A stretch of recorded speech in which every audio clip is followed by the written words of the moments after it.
Barcelona ഇനി യൂസിൽ അടിക്കണവരെയും മുടി വെട്ടണില്ലെന്നാണ് പറഞ്ഞിരിക്കുന്നത്. പ്രീമിയർ ലീഗിൽ ഇന്നലെ സിറ്റി ജയിച്ചു. അതെ, ഇന്നലെ ലിവർപൂളിനെ അടിച്ചൊതുക്കി കളഞ്ഞു എന്ന് പറയാം. അതെ, അവസാനം ഹാലൻഡിന്റെ ഒരു ഗോള് അവസാനത്തെ മിനിറ്റിലെ ഗോളിലാണ്. പക്ഷെ ലിവർപൂളിന്റെ ഫ്രീ കിക്ക് ഗോൾ കിടിലൻ ഗോളായിരുന്നു, ഒരു long range knuckle ball. Premier ലീഗിന്റെ ടേബിൾ എന്ന് പറഞ്ഞാൽ ആഴ്സണൽ ഒരു 56 പോയിന്റോട് കൂടി 1-ാം സ്ഥാനത്തും, മാൻ സിറ്റി 50 പോയിന്റോടെ 2-ാമതും, അസ്റ്റൺ വില്ല 47 പോയിന്റോടെ 3-ാം സ്ഥാനത്തും, പിന്നെ 44 പോയിന്റോടെ യുണൈറ്റഡ്. ബുധനാഴ്ച മാഞ്ചസ്റ്റർ യുണൈറ്റഡിന് വെസ്റ്റ് ഹാമായിട്ട് കളിയുണ്ട്. അപ്പൊ അറിയാം നമുക്ക് ഫ്രാങ്ക് മുടി വെട്ടുമല്ലേ.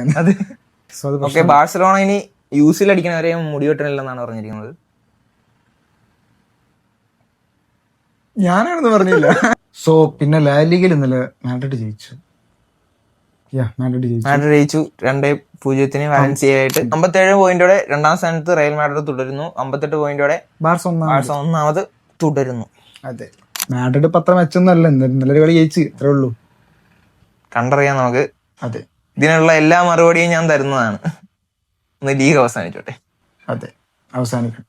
സോ നിങ്ങളുടെ അഭിപ്രായങ്ങൾ കമന്റ് ചെയ്യുക, സബ്സ്ക്രൈബ് ചെയ്യുക, ഫോളോ ചെയ്യുക. Thanks for watching.